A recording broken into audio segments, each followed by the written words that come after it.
failures. Do you think like comfort is the biggest enemy of growth? I think it's one of them, yes. I think you need to be in a position where you're uncomfortable. And I think Alex Hormozi has a quote where he says, you will only change when the pain of change is less than the pain of staying the same. And so for me, I got to the point where I wanted, honestly, it was all about cars. For me, it was about the McLaren. I wanted a McLaren 765 LT or a 720S or a 750S. I don't care. I just love the 7 Series. I love the way they look. But ideally a 765 LT. I wanted that car so bad. So bad. And I was like, it pisses me off that I can't get this car. And it hurt me so bad not being able to drive that car and not being able to live the life that I want, that the pain of staying the same was hurting me more than the pain of change. And so I just took the action. I just did it. And I didn't look back. Dang. And what's kind of funny is like when you...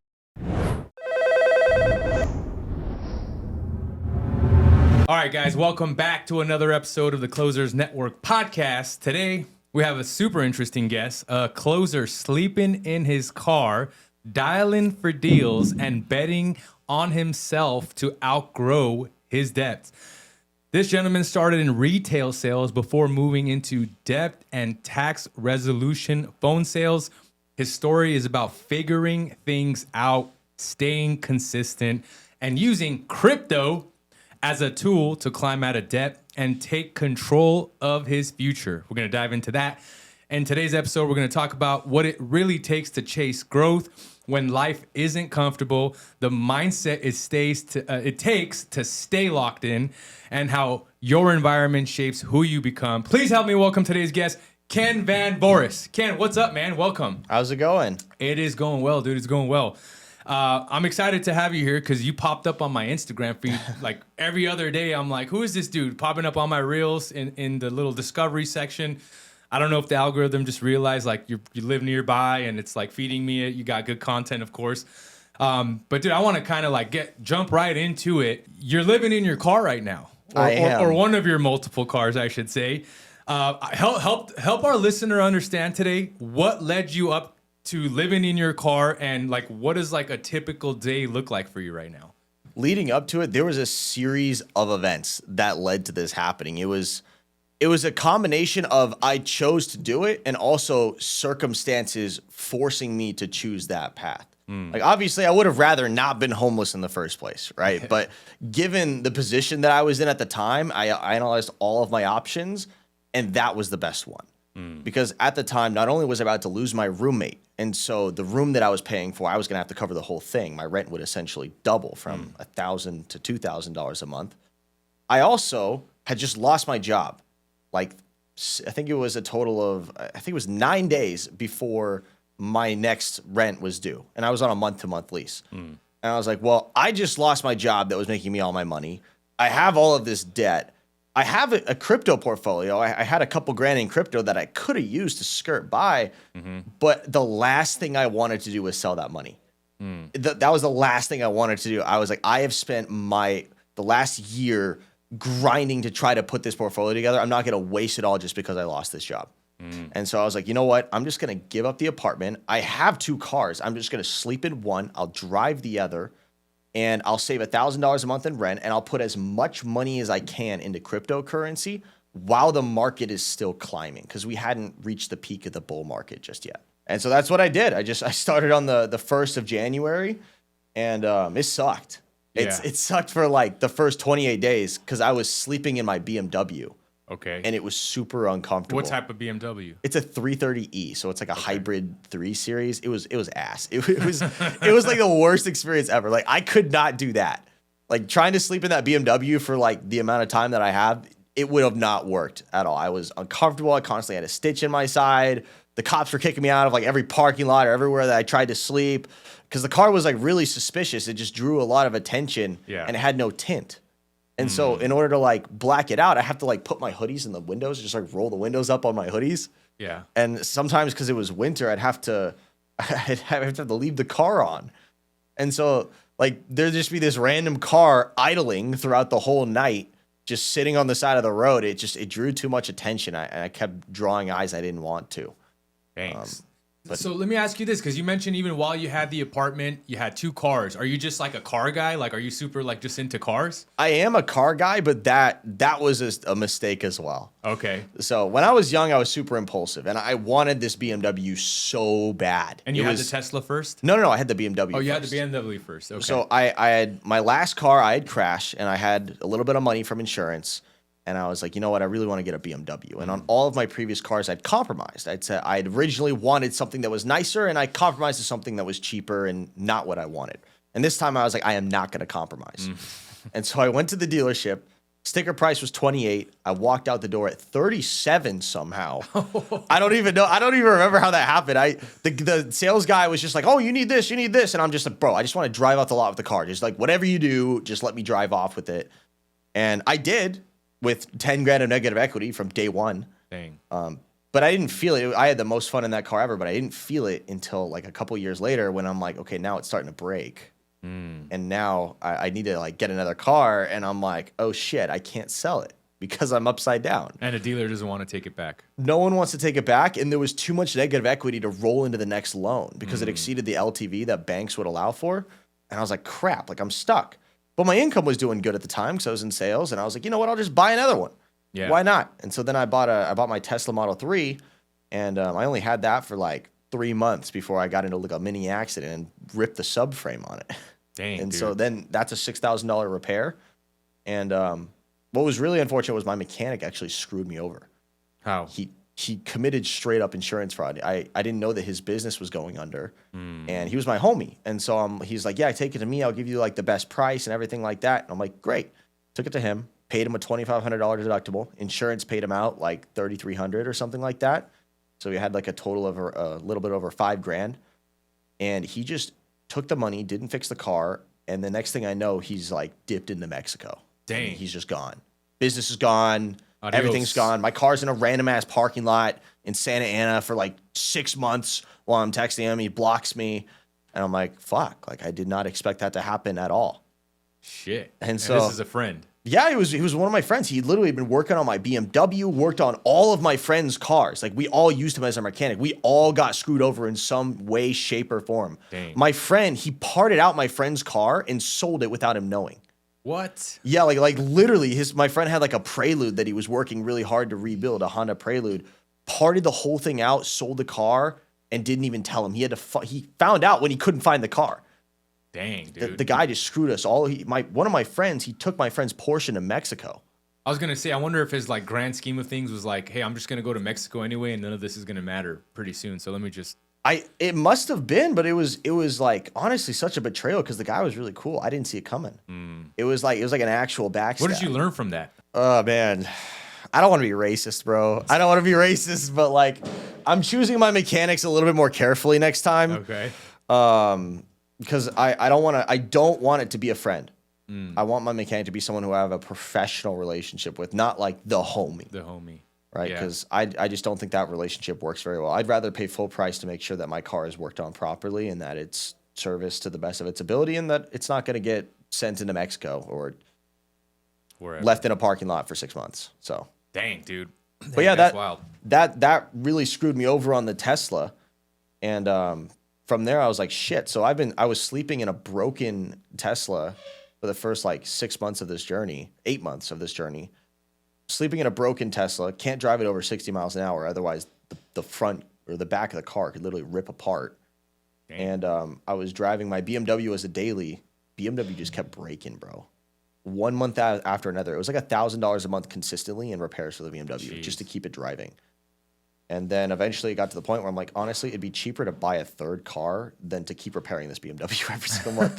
And so then that's why I bought the Tesla. And ever since then, no issues. See, this is all starting to make sense to me now. I was like, dude, I couldn't make sense of your situation, but when you're breaking it down and explaining it, I'm like, okay, well, he's having some serious car challenges. That's the biggest thing about my page is because I don't do a lot of long form content.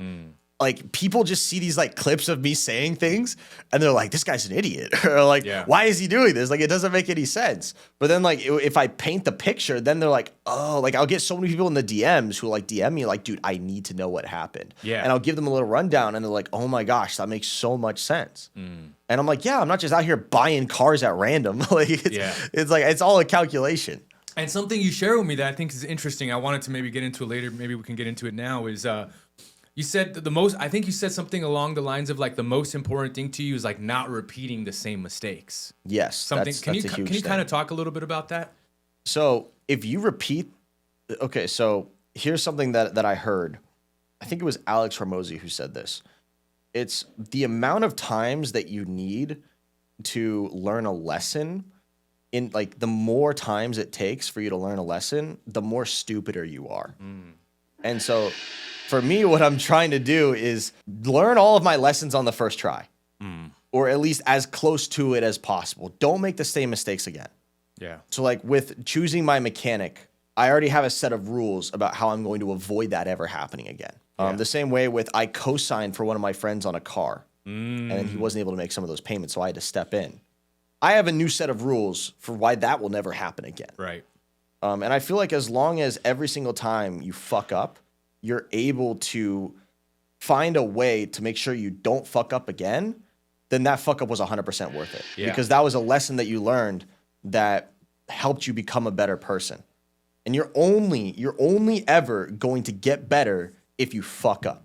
And the people who do everything they can to avoid fucking up, they normally don't accomplish too much because they never learn anything. That's right. That's right.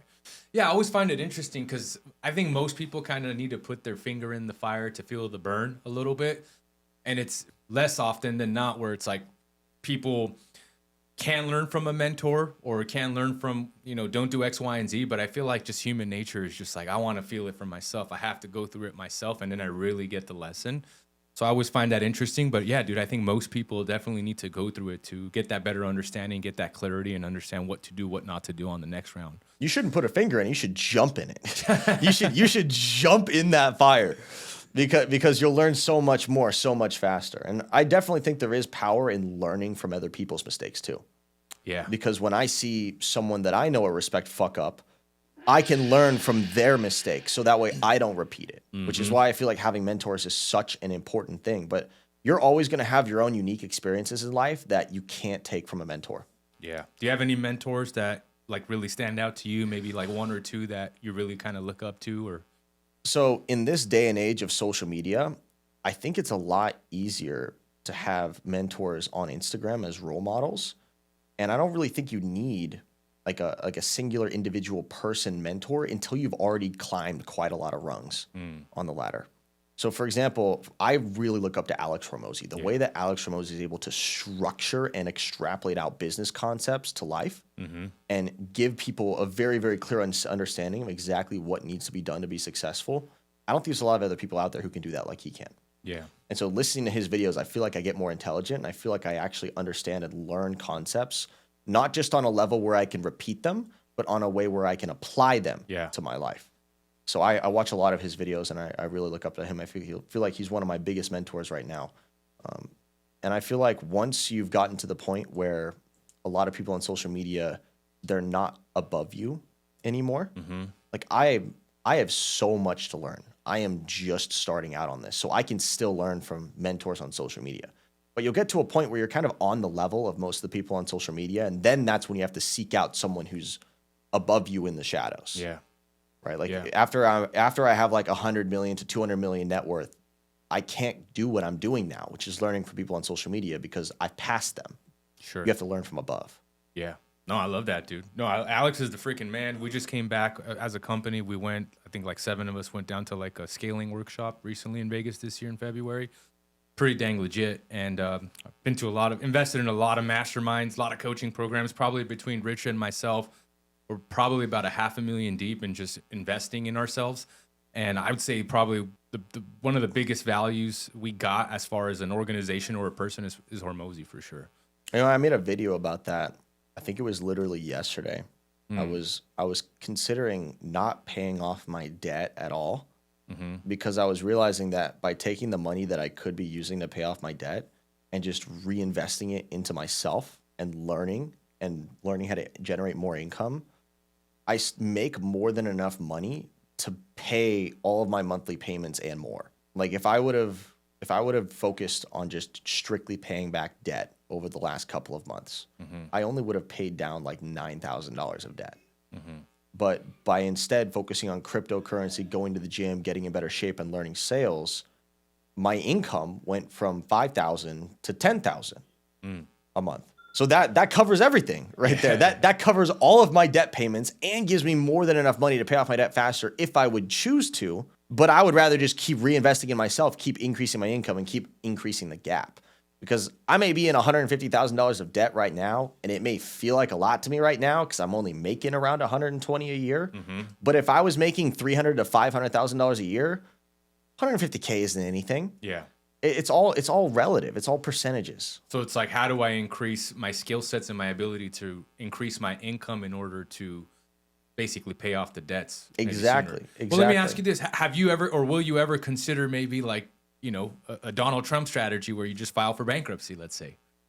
I don't think I need to. I'm not against it. I see bankruptcy as a tool. I don't see it as something bad. I see it as like, okay, this is something I could use if I wanted to. But the downside of a bankruptcy is 5 to 7 years, or I think it's 7 to 10 actually. 7 to 10 years of it being on your record. Depends on if it's chapter, whatever chapter, 11, 13. So 9. It's 7 to 10 years. 7. And 7 to 10 years from now, I would be in my 30s. I'd still be really, really young. So technically, if I wanted to, I could just declare bankruptcy, clear all my debt, start fresh, and do good. But why do that when I could just keep progressing the way I am now? Yeah. Yeah, you're young, dude. That's the thing you have, like, is time, right? You got that. I'm assuming you're not married. You don't have a girlfriend right now. Or no distractions. Yeah. No distractions. No distractions. See, that's you got clarity right now. You're in a good spot where you got the time, you got clarity, dude, and you got a nice gym membership, which I'd love to kind of get into and understand. I love that gym, bro. So to talk to me, because you know I watch your content and I see a lot of people hating and like, why do you pay $330 for a gym? The first thing that I thought when I saw that, I was like, damn, this dude's smart. Like he knows what to spend money on to make it worth his time. Exactly. And when I was 18, 19, you know, I had whatever. Back then, you probably don't even know or heard of Bally's before. Have you ever heard of Bally's? I don't think so. So Bally's was the biggest like big box gym chain out there, but they got bought out by LA Fitness. So there's no more Bally's anymore. So I used to be a Bally's member, but at one point I went to Equinox, Hollywood. I used to live in Hollywood, and they opened up an Equinox. And I was like, damn, dude, like I want to go to the nice gym because I want to be around like high profile people. I was 18. I got my real estate license, like I think right around 19. And I was like, damn, dude, like that's where to hang out, is where people are making money, where there's status, right? There's people that know a lot of things that I don't know that I can learn from.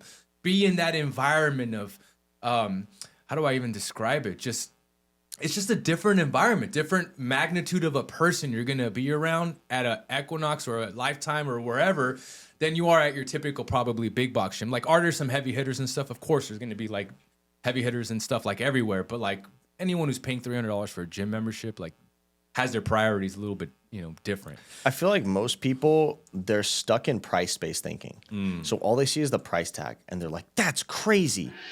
But they don't really understand what you're getting for that. And the opposite of price-based thinking is value-based thinking. Because if you tell me, right, there's a backpack right here. Do you want the backpack? It's $10,000. Pay $10,000, I'll give you this backpack. People are going to be like, no, are you crazy, right? But then you open up the backpack and it has $100,000 in it.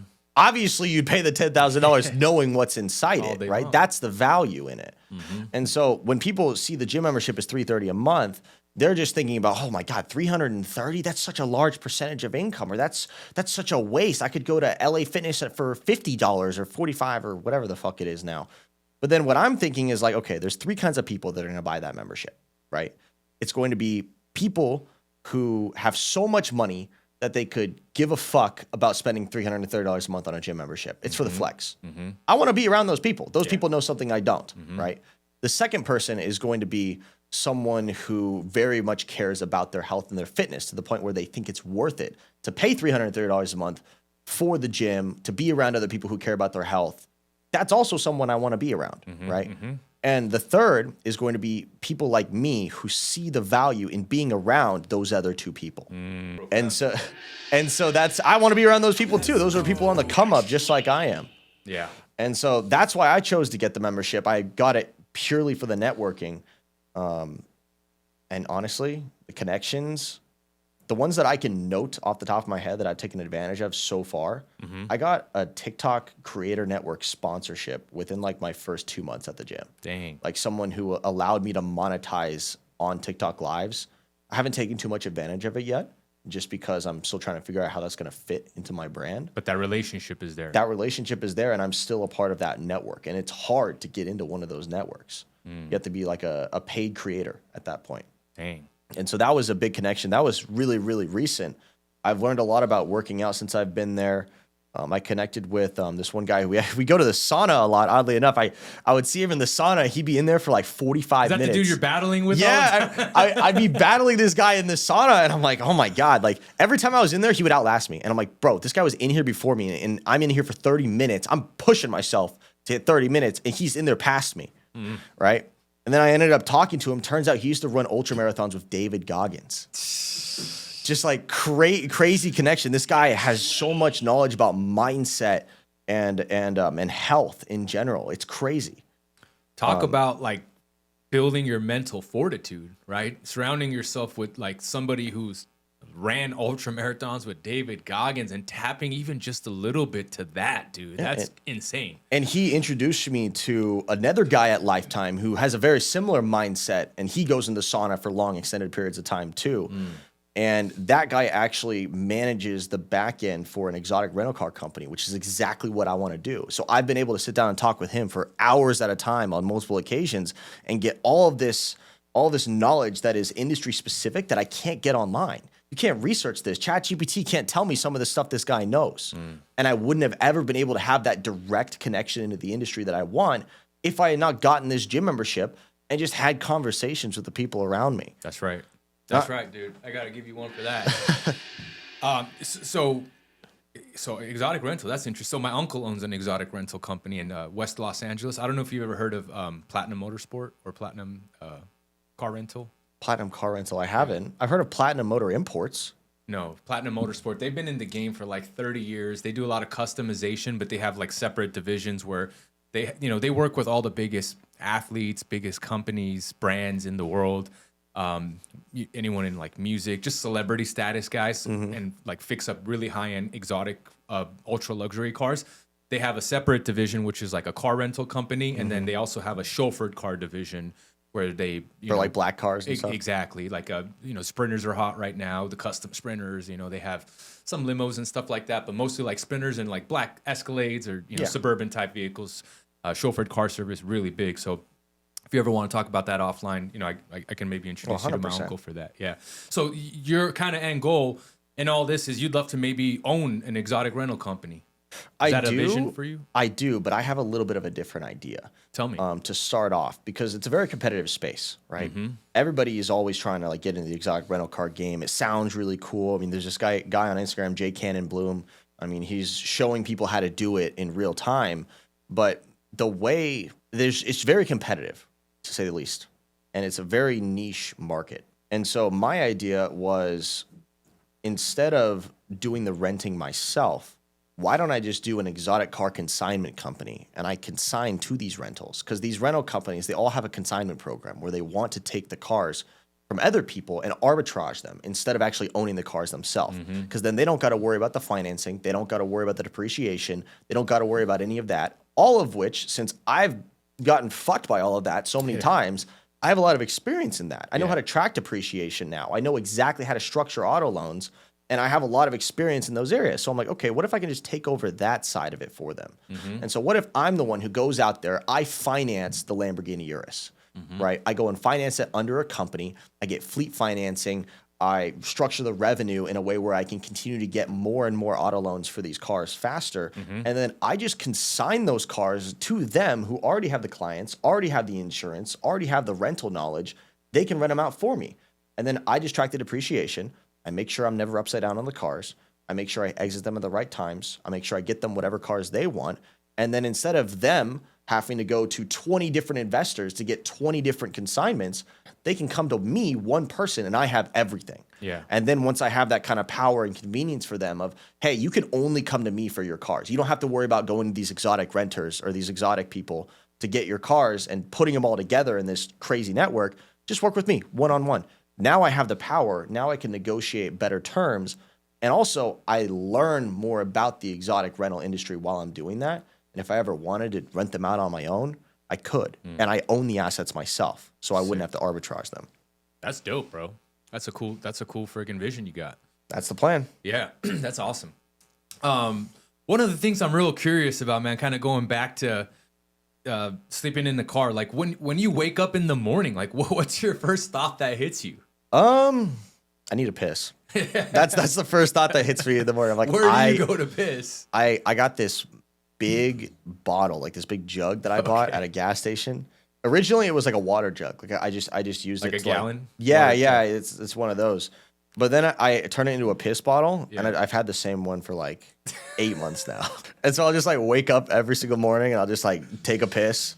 Yeah. And then I'll just like dump it in the bushes, like out behind the car. Yeah. And then like, yeah, that's do you pretty much what happens challenges every with morning. where you stay at? Because I've seen you post a couple times. People like who maybe know of your content or know of you online. You know, I don't know if they'll either report you or they come around try to like see if you're really sleeping in your car, and then like, how's that like whole thing with dealing with having to move around, or is it, you know, talk to me a little bit about that. I do move around a little bit, but not as much as people think. There's this parking lot that I found that is like super, super nice, and I don't get bothered there. I've used that as like my primary lot for like probably 9 months. Okay. And it makes my journey a lot easier because I at least have the consistency of like, oh, this is my home, right? Because you have a lot. You don't have two cars now. You got a lot more cars than what we talked about earlier, right? I mean, I have 3, but the guy that I'm co-signing on the other car for is home was with me, and so we have 4.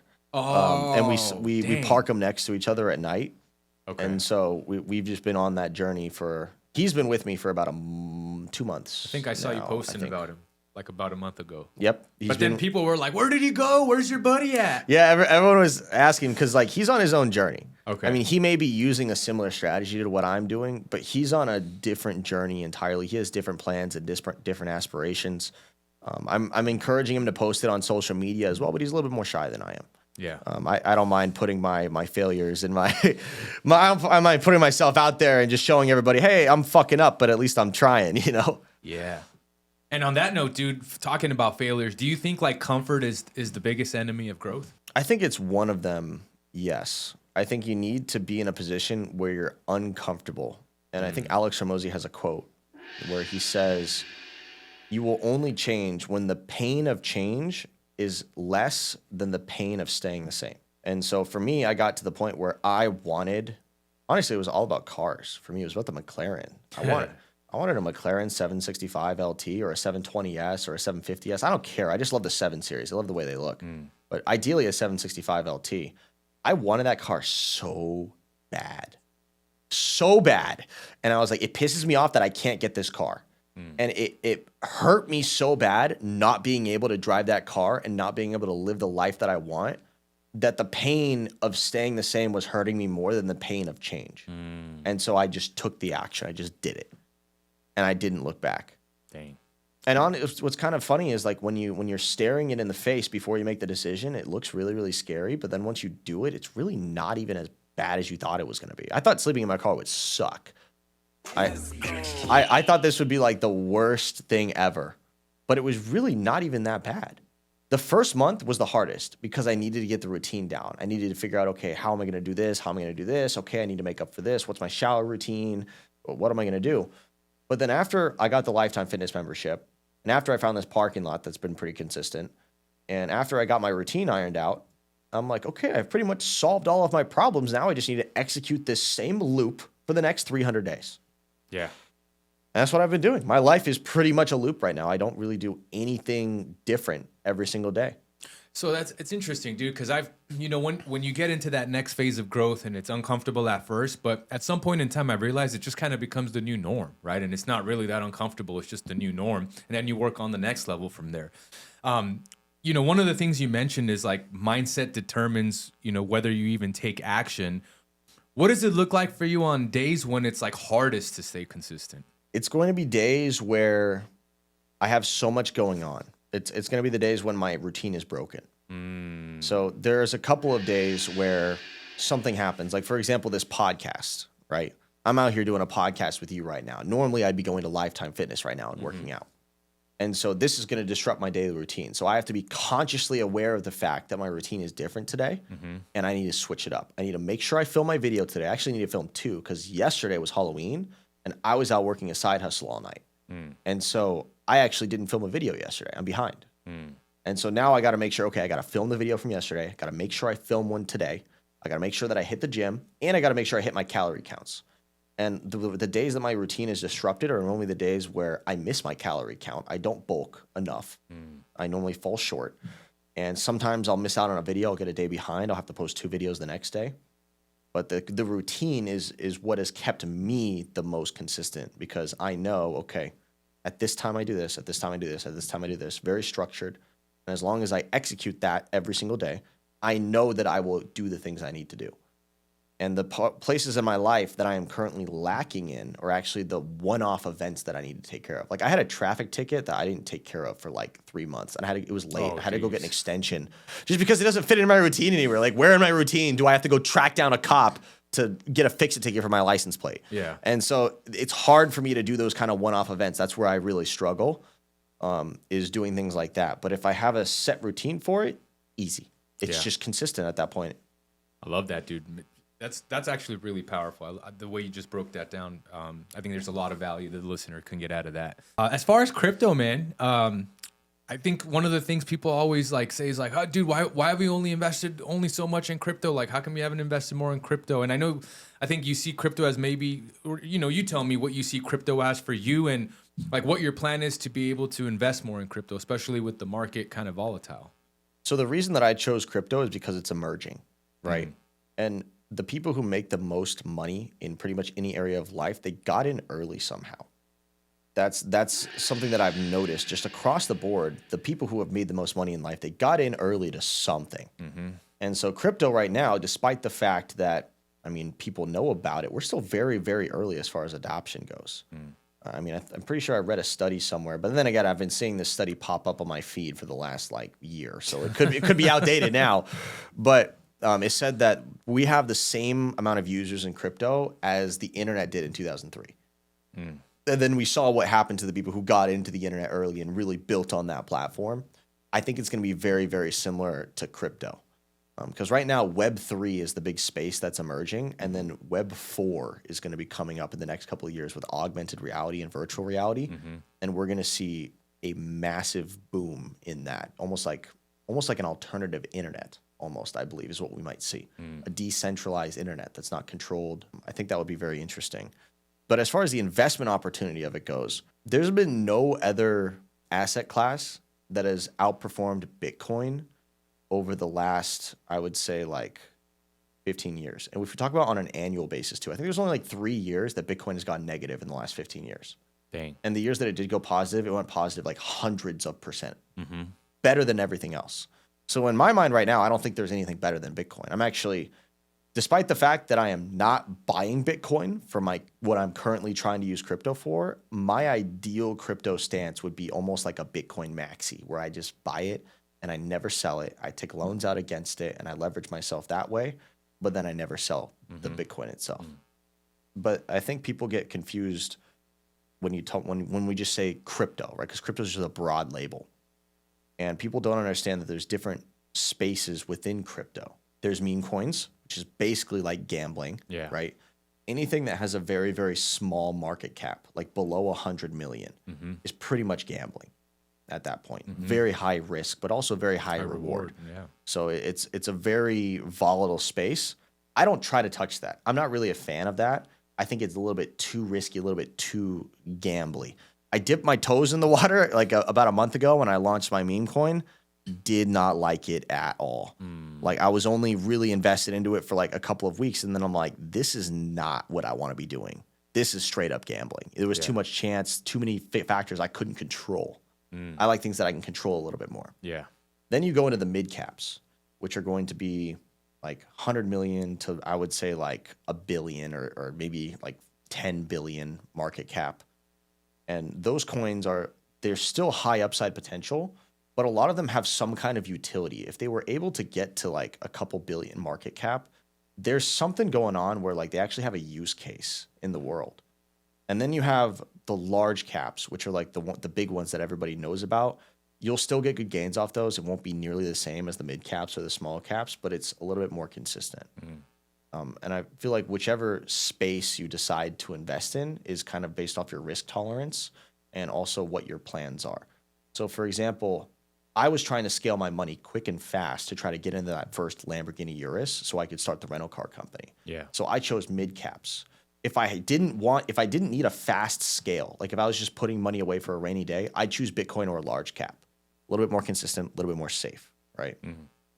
And then I think the last thing I know I've been dominating the crypto conversation for like the last 2 minutes. Fantastic. I'm on a rant here, but people are really interested. the last thing that I did want to talk about that I feel like is incredibly important for people to understand, especially people who are in sales actually, or who are trying to dip their toes into the crypto market, do not day trade. Do not day trade. Stay away. Less than 1% of day traders are profitable past the first year. That means 99% of people lose all of their money within the first year of day trading. You can be very successful in day trading and you can make a living off of it, but it takes an insane skill. You have to build that skill just like you have to get good at sales. And it is very, very hard to get to that point like where TJR is. And a majority of these people who tell you to day trade and are trying to like get you in on day trading, guess what? They make most of their money through the course that they're selling about day trading. That's right. And so that's where it gets to the point where like I was interested in day trading for a little bit, but I began to see through it and I'm like, they're making more money online. They're making more money through their brand than they actually are through the day trading. Right. And so what I have found, and this is where most of the money in crypto is produced, is through either cycle trading or long-term trading. Like almost all of the people who make the most amount of like the most dollar amount in cryptocurrency are just buying and holding through the 4-year cycle and then selling at the top and then buying back in at the bottom and repeating. And they're scaling their capital faster than everyone else. They're escaping the matrix, but that's the real way to do it.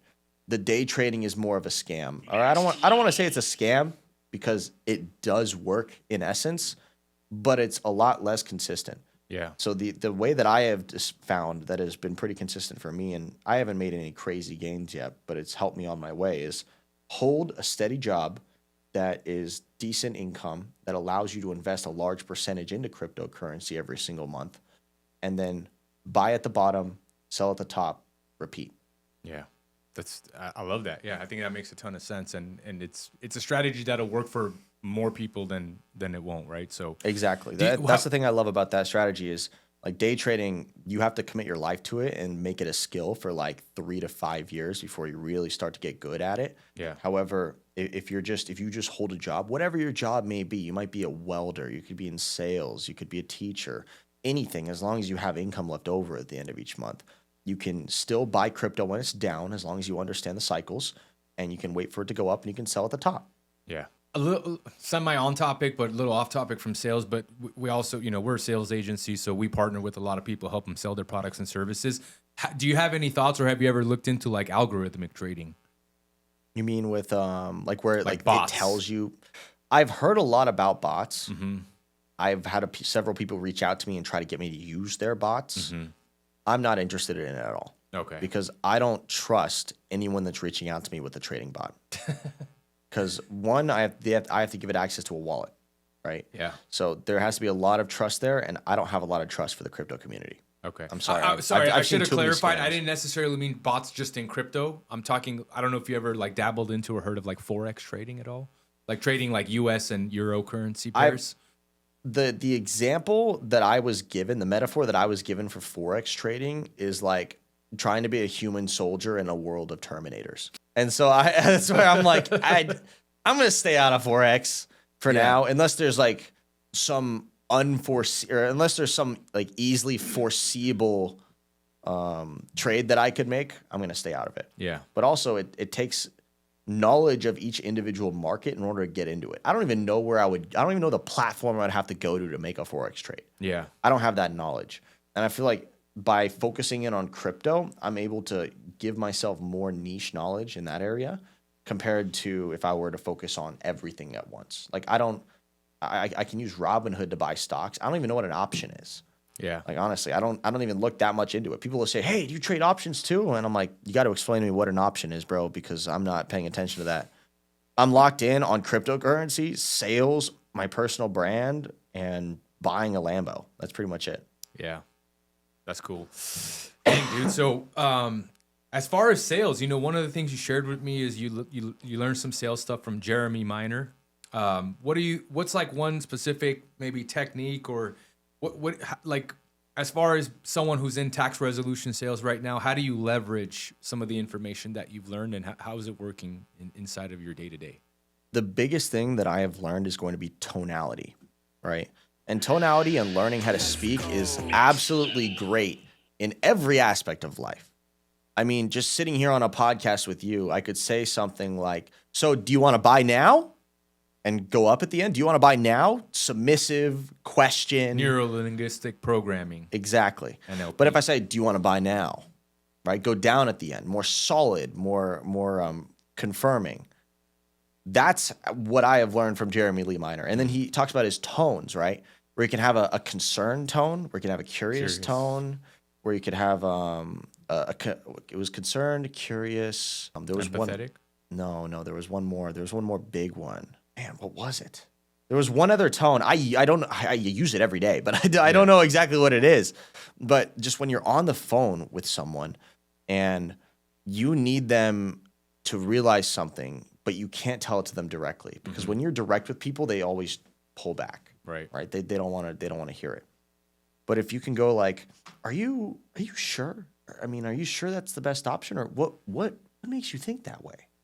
Right? And then they'll be like they hear the tone and it almost disarms them. Yeah. And then they'll kind of tell you what they're actually what thinking. I really, Yeah. Like there was one guy where he straight up told me, he's like, "Oh yeah, I don't got my card on me." Right? Classic, I don't have my card on me. Yeah, baby. he's like, "I don't have my card on me. My cards are in my car," or something like that. And I'm like, "Oh, okay." And then like I was about to like I set up an appointment with him. I'm about to get off the phone, right? And then I was like, "Are you sure there weren't any more questions that you had about the process or anything like that?" And he was like, "Well, actually, and then he just like gave me his whole objection. And then I was like, "Oh, okay, I'm so sorry. Maybe I didn't explain that. We actually do have this." Mm-hmm. And then I went through it and he's like, "Oh, okay, you ready for the card number?" That's awesome. Yeah, it works because otherwise, if I wouldn't have used that tone and I would have just been like, "So do you have any other questions about the program or how it works?" Right? If I would have just said it like that, yeah, he would have been like, no, I think I'm good. And then he would have gone off the phone, not even knowing that we actually had what he needed all along. But by using that concerned tone, I was able to trigger that by disarming him. You first disarmed him, I feel like, by setting up that follow-up appointment, letting him know, "Hey, I'm not going to necessarily close you right now." And then you hit him with the curiosity, which is like, "Well, hey, before I let you go," sort of a thing. Being desperate is something that kills sales too. So like if you push for the sale, it's over. If you push for the sale, it's already over. Like you're not getting that deal. And so that's what I've learned, because like they always used to tell you, like when you're in sales training and you don't know sales, they were like, "Push for the close, don't let them off the phone," right? I'm like, that doesn't really work. You need to act like you're going to be letting them off the phone. You need to act like you don't care, like you have a line of people behind you who are waiting for another call. And then when you are about to let them off the phone and you've showed them that you don't need the sale, you really are perfectly fine scheduling a follow-up appointment that we all know they're not going to show up to, right? Then that's when they're disarmed. You can use the right tonality. You can kind of feel it out and see, okay, is there still a sale here, or is this person actually someone that I don't want to follow up with? Mm-hmm, mm-hmm. And then there's some times where you just don't, it's just not the right time. Yeah. Like timing is big. Exactly. Especially, I mean, it varies industry to industry, right? But in tax resolutions, there's some times where like these people, the IRS isn't even on to them. And so there's no urgency. Like I'm trying to convince them to go to the IRS to solve the problem. And they're like, "Yeah, but the IRS hasn't sent me a letter." And then I'm like, "Oh, well, like you realize like the penalties and interest. And when you do get caught," and they're like, "Yeah, but I'm on child support and I have like this going on," right? And like, there's so many other things going on in their life, and they might not be prioritizing this. And it's very, very hard for you to prioritize it in your client's mind without some kind of external factor that you can play off of. Mm-hmm. Like recently with this government shutdown that's been going on, IRS is technically closed, right? That's an urgency factor that I've been using because it's an external thing that they've heard about and they understand and they can see how there would be an opportunity there. So I can use that to drive the urgency. And then in the same sense, if they get a letter from the IRS, I'm like, oh my gosh, is there a deadline on that letter? What's the notice number in the top right-hand corner? And then they'll tell me the notice number and it says CP504. And I'm like, oh my gosh, you had to sign for that, right? They're like, yeah, I did. It was certified. It's like, well, what's the deadline on it? And they're like, yeah, it told me I had 30 days. I'm like, well, how many days has it been since it was dated? And like, oh, it's been 14. It's like, so we have 2 weeks before they're going to levy your account. And then all of a sudden, this person who originally just thought, oh, it's no big deal, right? They're like, oh, shit. Like, they're going to levy my bank account. Now it's a priority for them. Exactly. But you can't create the urgency on your own. You've got to pull from something else that's going on. Yeah, for sure, dude. I could tell, you've been, I don't know if it's maybe the tax resolution has their own sales training. I'm sure specific to what you're doing, but I'm sure you've taken a lot from Jeremy Lee Minor or other people online. And timing, dude, I've realized sales is all about timing. And, you mentioned follow-up, dude. I've taken 10,000 sales calls and pretty much any kind of product, service, coaching program you can think of. And yeah, I found like 9 out of 10 times you're not going to get that person to show up for the follow-up call for sure. Yeah. So I think, but everything you're saying about like timing and external factors is super solid. Now, one thing I'm curious on is, you want to make more money. You talked about getting to a spot where you're making, let's say 300, 350, 400. Do you have that opportunity within your gig right now, or are you at some point going to have to find another gig that gives you an opportunity where there's a top earner banging out 300, 400, 500K a year, or do you already have that maybe in the organization you're in now and you're working your way up to get there? So the opportunity is already at the job that I'm at. Nice. So in tax resolutions, it is residual based, depending on your position. So the way the tax resolution works is normally there'll be a P1 closer, which is like a low ticket closer. Mm-hmm. And you close the low ticket offer, and it's like a $500 offer. They just got to pay you $500, and then your quota is going to be on units sold, right? Mm-hmm. And so your goal is to sell like 30 units, right, or something like that. And then after they sell the $500 service, it moves up. We do an investigation into their tax history, so we actually can see their IRS transcripts and exactly what they owe. Then it gets pushed to a P2 closer, who is going to be the high ticket seller. A P1 sort of like a setter, and a P2 is like an actual closer probably. No, they're both closers. Oh, they're both closers. Yes, so because I still have to close on the $500. I have to convince them to give me $500 on my own. I'm not just opening the call or setting an appointment. I'm doing the whole sales process, collecting the card, processing payment, doing docs. Got it. All of that. But then when it goes to the P2 closer, the P2 guy, his job is to throw I was gonna say throw the reso down their throat. It's a little bit of a vicious way to think about it, but his job to quote them for the resolution. Now, if you owe the IRS $100,000, and we know based off of their current situation that the IRS would settle for 10, you might charge them $20,000 for that, and then the reso closer normally will get anywhere from 10 to 20% depending on how it works. It's a pretty decent commission considering that the reso calls are normally like a 30-minute to hour-long phone call. Wow. Very, very, very, very quick. But if the client finances the resolution or if they're able to pay it in full, they get the commission up front. The opportunity for residuals comes from if they can't afford that and we set them up on an in-house payment plan. Because then maybe as like if they're paying like $500 a month and you're getting 20% of that, you're getting $100 a month for 20 months or however long it is for them to pay off the legal fees. Are most people able to pay that monthly if they do in-house?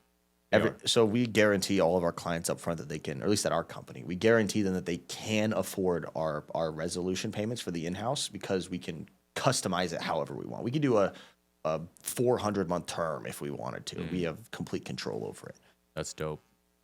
Damn. So it's cool, man. So you have the opportunity to climb up, start earning the 300,000, 400,000, 500,000. Sounds like you're in a pretty solid gig. It is. It's definitely a great position, but I don't even think I'm going to get there, if I'm being honest. Because I'm going to leave. Oh, you're gonna I'm going to leave. start my own business. Okay. My outside of the car. For the exotic rental car company.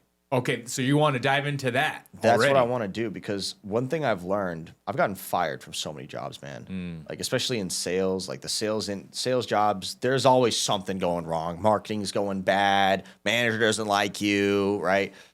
There's always something that could get in the way of your position. So even though you have this skill that you've learned, right, and you're monetizing it through an employer or another company, there's always something that could take that away from you. Yeah. There's someone who always has more control over you. Like, the reason that I got fired from my last job was because I was butting heads with my manager because they didn't like the way that I was selling. Now, I was hitting my quota every single month and I was doing better than most of the people at the office, but they didn't like the way that I was doing it, because what I was doing, because the marketing had taken a shit in like the months prior, was I was just going through the 3 million leads that were already in our system, sending out 1,000 text messages every single day on my own. Did you say 3 million leads? Damn. It's a database. So that's the great thing, is like, we had so many leads from all the marketing that we gotten previously. Yeah. But no, they all slipped through the cracks. Like, there's so many deals sitting in that database that just, they didn't have enough time on the phone with us the first time. Because 95% of sales guys don't follow up. Exactly. That's literally what it is. You saw an opportunity there. I saw the opportunity because no one in the office was following up on some of these leads. And there would be people who already gave us a credit card and a social security number, but for some reason didn't have time to sign the documents, and no one follows up on it. Are you serious? Dang. And so I was like, we're bleeding money here. We're bleeding revenue. And while everybody else is sitting on the phone trying to take inbound, and you have to take like 300 inbounds to get one deal, I'm like, that sounds like shit to me. Yeah. So what I would do is I would send 1,000 text messages every single day. It would be a text message that did not have a phone number in it. It just had my name. It said, hey, can I give you a call, right? It's like, hey, my name is Ken. I'm with this company. I see that you needed help with your taxes at one point. Do you still need help? Or can I give you a call? Or should I hold you a spot? Or something that ends with a question. Yeah. I would blast that out to as many leads as I possibly could in our system during the day.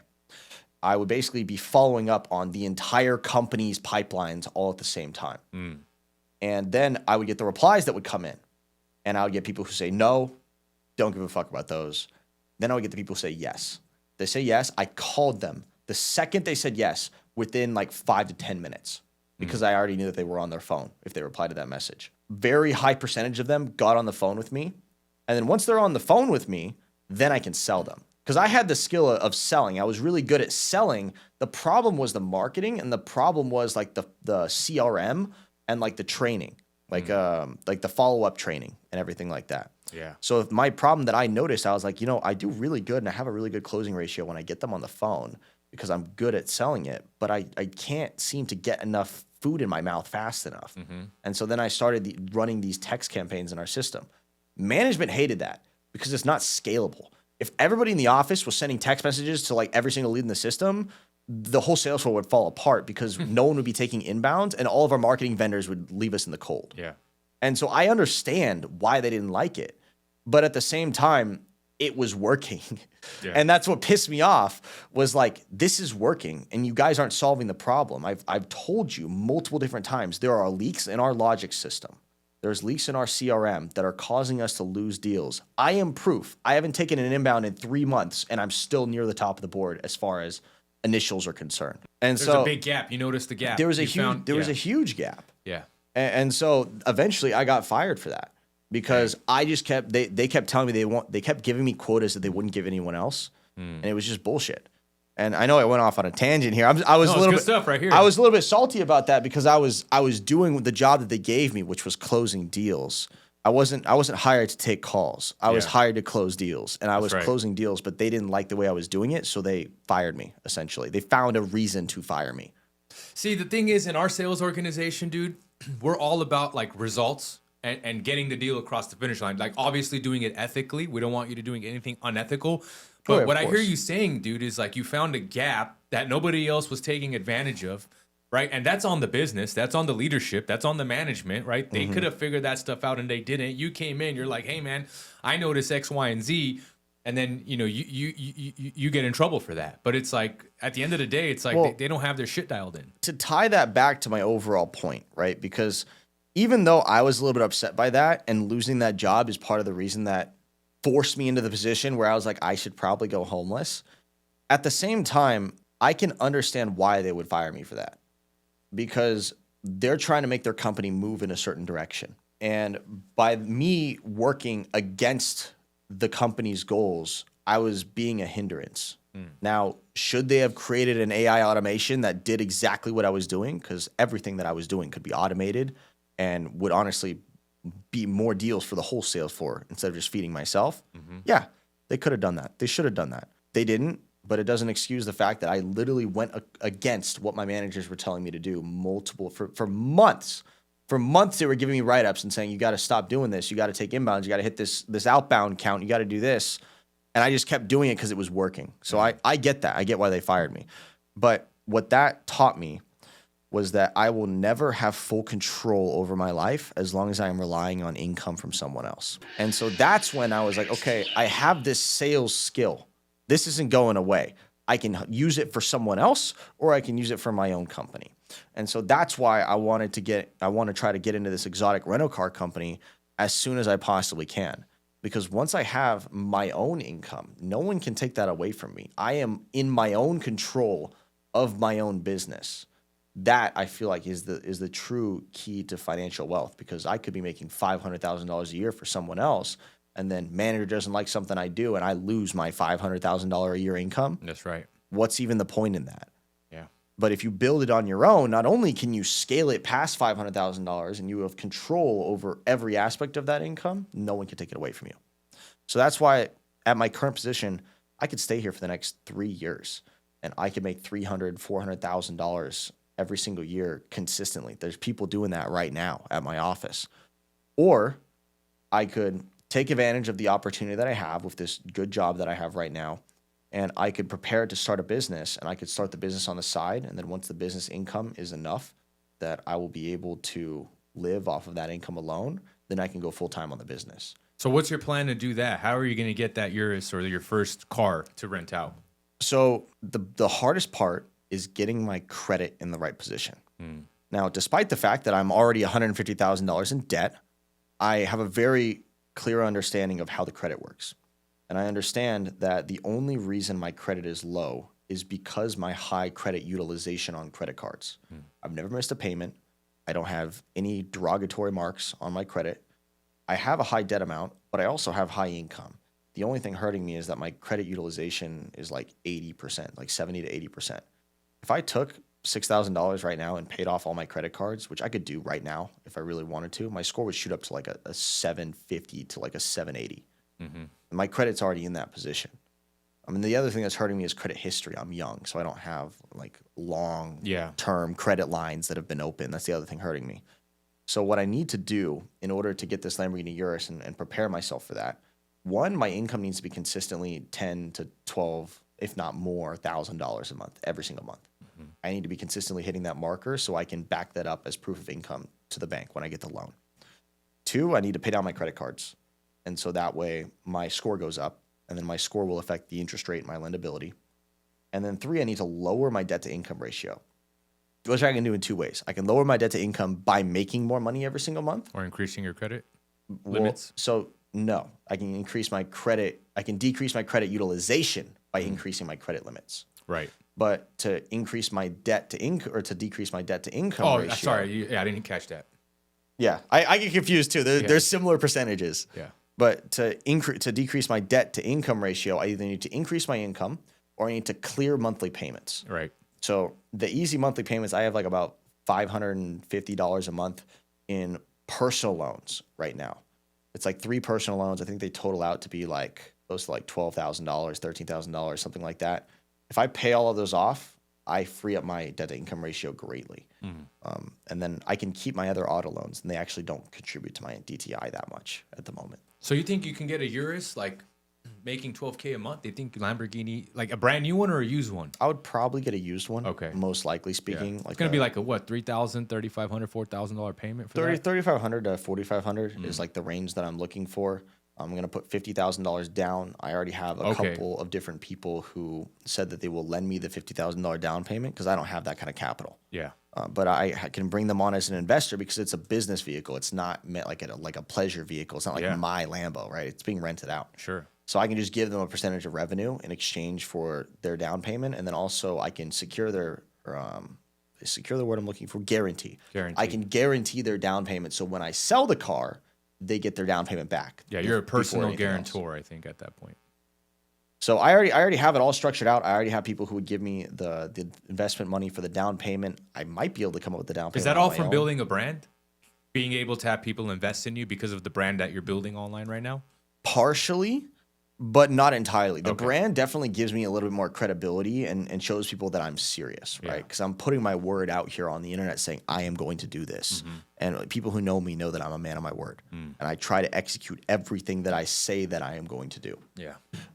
But also it just comes down to people seeing the way that I work. Like on social media, it's a lot of clips, right? You don't see me sitting at my desk every single day. You don't see me working through lunch. You don't see me not getting up and walking around. You don't see me ignoring all the conversations that are going on around me on the sales floor and just locked in on my work. But my supervisor does. So my boss, who's my high ticket closer, is one of the people who is actually interested in giving me the down payment. That dude makes like $100,000 a month or something, bro. That's like, crazy. It's crazy. It's crazy because he basically closes the deals for like everybody on my team. And so every single day he's like $2,000 popper, $2,000 popper, $2,000 popper. He's just throwing them up. Dang. I think they call that a TO. Dang, I forgot what the term stands for, but the final guy that comes in and closes the deal, you turn it over. So he calls himself the big swinging dick. That's what he calls himself. The big swinging dick. Sounds like my first mentor, Ken Lynch, man. I got to send Ken this clip. He's going to love that. Is there a reason you're not posting like some of the grind, like the day-to-day, like at your work, taking the calls like at your desk? I don't think I've seen you really post any content along I have like 2 clips that I recorded a very long time ago of me at my desk when I'm at work closing deals. But the problem is I'm dealing with confidential information all day. That makes sense. And so I can't really post too much of it. It has to be audioless. Yeah. And even then, the CEO of my company saw one of my clips where I posted the video of me at my desk. Even though I didn't show the screen, I didn't know audio or nothing. It was just me with my headset on at the desk. He apparently he told my supervisor, he's like, yeah, he can't be doing that. Yeah. See, I'm glad I'm having this long form conversation, dude, because I see.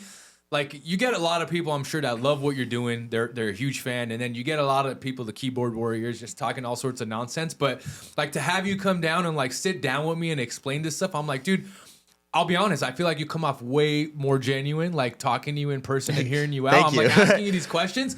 I'm like, dude, you seem legit. Like, online, you're like, I'm not sure. Like, let me talk to this guy. Let me figure it out. And I'm not like, I'm not a gotcha type of a guy or anything, but just having an organic conversation with me, I'm like, dude, you come off like really well. And I just wanted to let you know that. Like, that's what social media is these days. You're just saying kind of clips and pieces of things.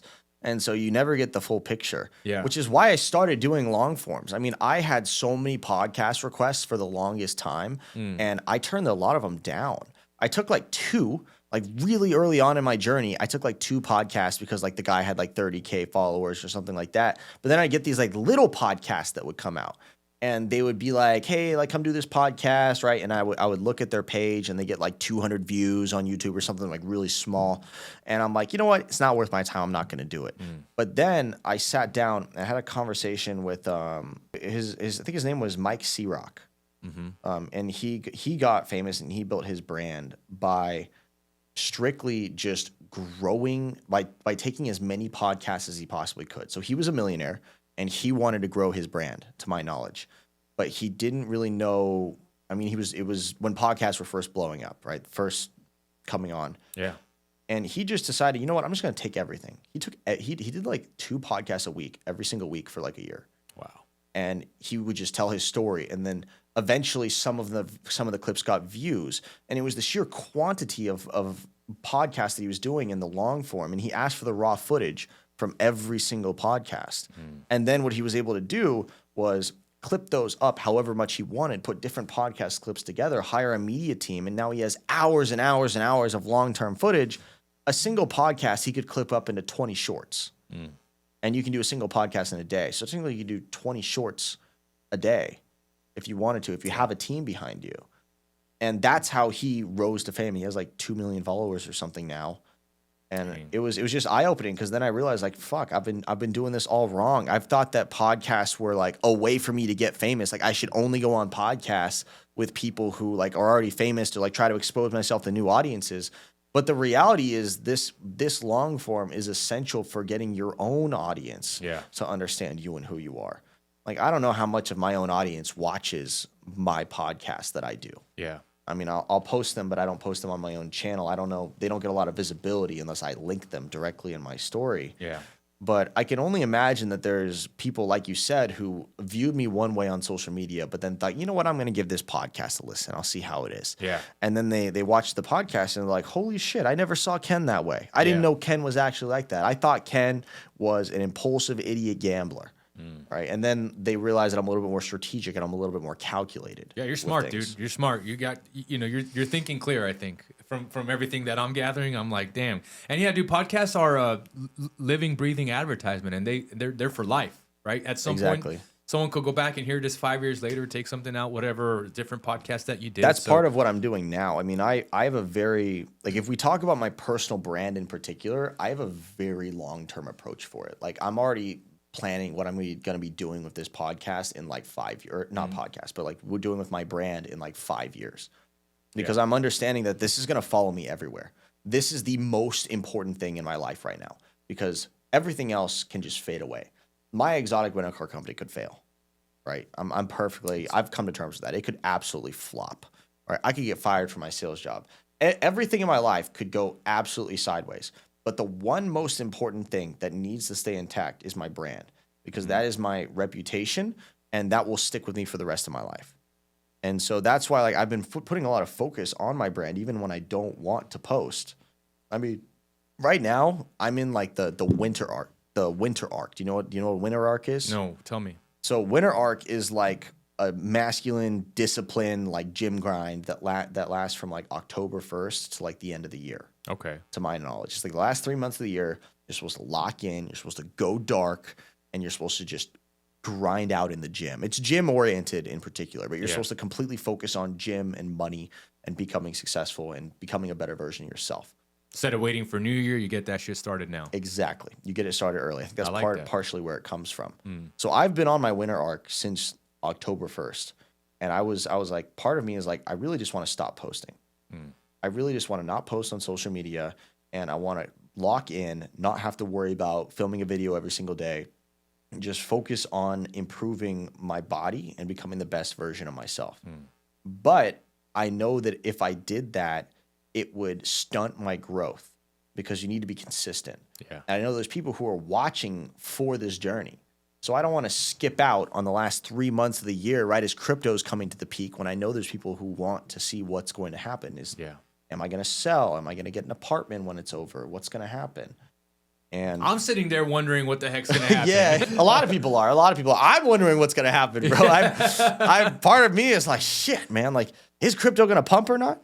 Yeah. But I wanted to go dark. I still do right now. I want to go dark. I want to stop posting on social media and just have a couple months to just focus on myself. Yeah. But I know that if I do that, it jeopardizes my long-term brand. And so I don't do that. So I continue to post through the winter arc. It takes time to freaking just even make that one video a day, huh? Those videos, I mean, everything is handheld. Yeah. It's easy for me to make a bullshit video. But if I want to make like a good video that I feel like I'm providing some kind of value to my followers with, it takes a little bit more time. Yeah. I got to sit there and I got to think it out, and I've got to be like, damn, like, what could I talk about today? Should I post a rage bait? Should I post a regular video?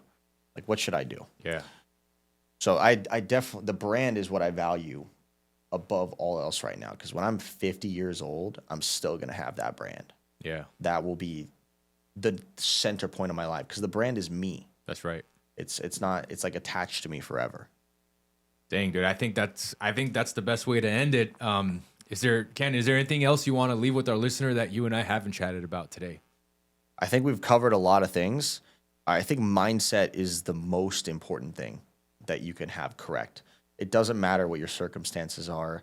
It doesn't matter what position you are in life. It doesn't matter what job you're working. Nothing matters if your mind is not in the right place. because if your mind is in the right place, everything else just comes together along the way. Failures turn into lessons, and you get excited for the failures because you know that you're one step closer. Like Alex Ramosi talks about, like, if you knew you were 20 failures away from being a millionaire, how fast would you want to fail? Right? I think I've quoted Alex Ramosi like 5 times. I love it in this podcast. But I take all of his advice to heart because he's the GOAT. He has the perfect mindset. He has one of the most perfect mindsets that you can have when it comes to the way you need to think about the world in order to be successful. It's all about empowering yourself and not being a victim to anything that's going on around you. And I feel like that's what's allowed me to be as successful as I am, because I prioritize mindset above all else. That gym membership I pay $330 a month for is for mindset. Sleeping in my car, that's for mindset. The job that I have, what I watch on social media, like if you see my Explore page is not bullshit. There's like no bullshit on my Explore page. It's just all mindset. It's all things that empower me, that teach me, that keep me focused. And I feel like, and like even the music I listen to doesn't have lyrics. Interesting. Exactly. Because if you listen to things that have lyrics in it, that can take you away from your focus. You end up getting the lyrics, they'll evoke an emotion in you, they'll make you feel a certain way, and it kind of pulls you off topic. And so literally everything around me in my entire life, I try to curate to help empower my mindset, whether it's music, TV, the people around me, the environments I'm in, the cars that I drive. I tell people I would be caught dead in a Honda Civic because just driving that car, it would hurt me. It would hurt my mindset to drive that car. I don't want to be compared to other people that drive those cars. I want to be compared to people who are driving supercars. I want to have that mindset. I want to feel it. So, and a lot of people won't understand that. A lot of people, they won't understand when I talk about mindset, how important it is. But it's the most important thing. If your mind is right, everything else just happens. Yeah. It just happens. You don't even mean it to happen. People just start watching you. You move differently, and then opportunities start coming your way. And then before you know it, you're just in this upward spiral. Yeah, you're operating at a higher frequency, right? When you get your mind right and it's dialed in. Yeah, you're and just things start happening a lot more effortlessly. You become in a state of flow as opposed to like trying to grind so hard and make things happen. Things just come more effortlessly to you. Exactly. That's really, like, if I had to like give one takeaway for anybody that is watching, is that you have to get your mind right. And the best way to get your mind right is to control what you're consuming on social media and what you're listening to, and what's in the world around you. Live in a nice area, drive a nice car. It could even be a cheap car that looks nice, right? Like you get like one of those like Maserati Gran Turismos or something like that. Like those cars are like pieces of shit, but they're only like 27 grand, and it gives you like this really nice sports car. Like that helps your mindset. Living in a nice area, paying a little bit more for rent. Like when I was paying for rent, I mean, instead of going homeless, I could have moved to the ghetto and kept paying rent. I didn't want to do that to my mindset. I'd rather be homeless in a nice area than live in a shitty apartment in a bad area. OC's a nice place to be homeless, man. I agree with you, dude. I definitely, I'm on that same track. So I found that to be true in my life, at least. 100%. So, ladies and gentlemen, Ken Van Voorhis. Thank you so much, dude. I appreciate you coming down and making this happen. It was awesome, dude. I had a great time. I did too. All right, guys. We'll see you on the next episode. Peace.